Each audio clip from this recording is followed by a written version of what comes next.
This is a follow-up video, part 2, to my video that I did about Google suspending your local page, your map listing, or what used to be called Google My Business. So I made a video before. It's actually gotten somewhat popular. People have reached out to me about their Google profile being suspended. I've helped a few people out.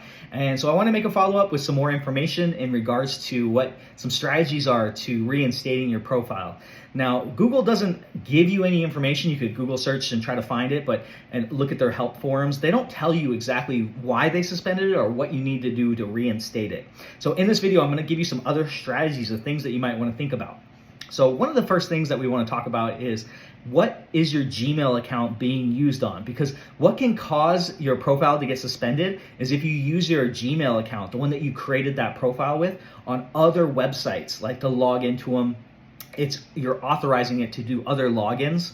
So it could be social media sites, it could be shopping sites, it could be a bunch of different ways that you might be using this Gmail. And if you have your Gmail distributed on a lot of different sites, you might want to look at switching over to a different Gmail site that doesn't have any connections to make sure that you don't get your profile suspended. And how you do that is you go in, you log in through the original Gmail account to your profile, to your managing it, and you'll see it says this is your profile on Google, and it will say like reviews and update the profile, all that. On the side there is 3 dots, click on that, and at the top is the business settings. Click on that and you'll see who the users are, and it should show your email address. You want to add a new user, and that will be your other Gmail, the one that's either brand new that you just created or one that is not connected to a lot of accounts. Add that user on there as a manager, because you can't make it the owner yet. So you make it as a manager, and then it'll say, if you try to switch it to the owner, which is what you need to do, it'll say you have to wait 7 days. So wait 7 days and then come back and then switch it to the owner of the account, and then you can remove that other manager account. That will make it so that your account is not getting deactivated based on just having too many other connections to sites out there.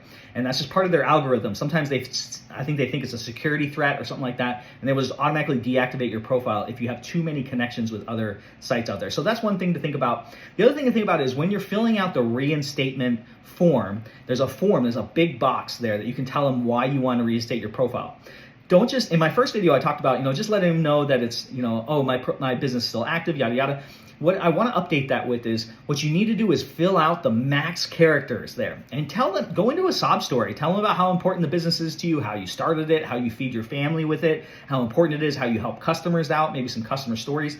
You just want to give as many details because there is an actual human that will review this, and you want to make sure that you fill out the whole form completely, because I think they probably get thousands of these requests a day, and they look at how detailed the person actually filled it out, and is this actually, is this affecting your business, affecting your family, how is it hurting you? I think there's an emotional component to this. This is just something that I'm guessing at, that there's an emotional component to these reviewers, and when they see that, they are more likely to reinstate your business if they care, about what you're saying in there. So definitely fill it all the way out. One last thing I'm going to talk about is, when you upload your business license or your signage for your business, those files, like when you take a picture, let's say you take a picture with your phone and you send it to your email to upload it, it's going to have some string of nonsense characters. What I would recommend is downloading that to your desktop and clicking onto the image and changing the file name. So put like, the name of your business license, 2024 or 2023, whatever it is, so that it's labeled properly. And the same thing with your signage, like the name of your business, signs out front, 2024 or something like that. Because we just want as much ammunition as possible to make sure that this reinstatement goes through. And these are some extra things that you can do if you're having a hard time.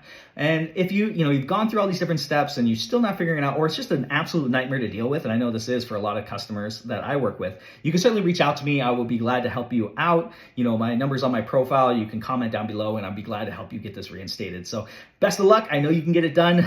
This is Joe Field with SkyPoint Studios. Thanks so much for watching my videos, and I'll catch you on the next one.